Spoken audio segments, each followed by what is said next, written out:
For this character, we have to essentially create a new species.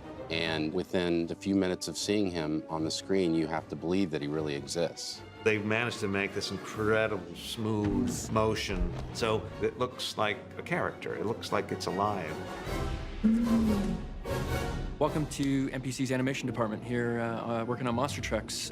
We've got, I think, a total of about 30 animators across, I think it was 1,200 shots total, about 750 that had animation. We're working on a bunch of big sequences at the moment, and we're going to talk to a couple of the guys in more detail now.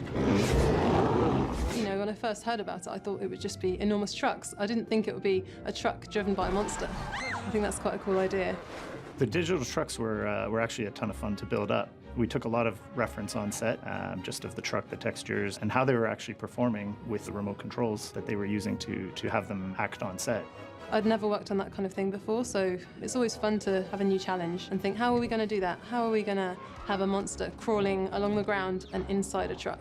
We talked about it for nearly a year, understanding how it moved, how it would be in the truck, what the truck would do and we'd be able to do. You see that?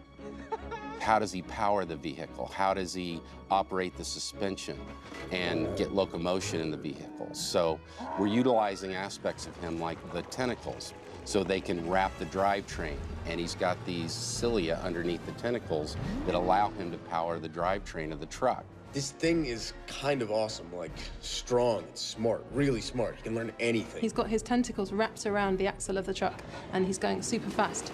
So his hands are kind of shaking like this the whole time. And so we have to add secondary ripples of motion going down the arms. And then on the face, we have a lot of rippling skin just to sell the speed that he's going forward.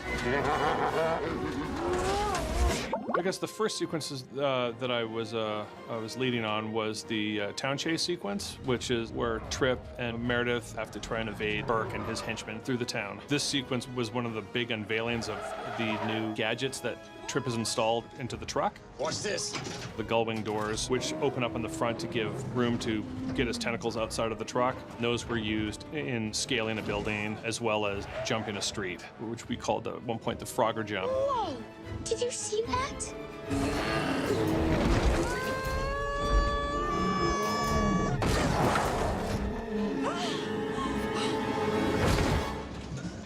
There's some fantastic action. It's neat seeing him do these crazy chase scenes, going down mountains and smashing trucks. But some of the stuff that I think I've liked the most are some of the subtle moments. These moments where you just get to sort of see a little bit into who he is and sort of has this like adorable puppy dog-like persona when his guard's down. Right. Anytime you have a shot where you have to kind of show like something like heartfelt, like emotion, those shots are always the hardest ones to do because you want the audience to feel what the characters are feeling. The animators would film themselves as well, as much as it might seem like a stretch. But it's important for you to kind of inhabit the character and try to feel what it is that the animal's feeling. I'm gonna get you home. I promise you that. The very first thing that I did was I shot some reference of myself acting it out, and then I just do a really quick blocking pass of the creature following what I'm doing. And in this case, it felt really good. It felt really successful the first time around. In this sequence right here, he's kind of like a big soggy blanket, so Trip is lifted up on a forklift and tossed him onto a flatbed. But he's not really happy about this. He's a little pouty, he's a little whiny, you know, and Trip is saying, "Oh, quit your whining," and he's just kind of like, "Nah, nah, nah." There we go. It's really good as a base to shoot reference like this and then animate off of it, but you don't want to go too close to it because in the end, I'm not a giant seal octopus creature, and he's not a human, so I don't want him to look like a human. The thing that I love the most is every day is different, and every shot is different, and it's the most fun problem solving you can have all day.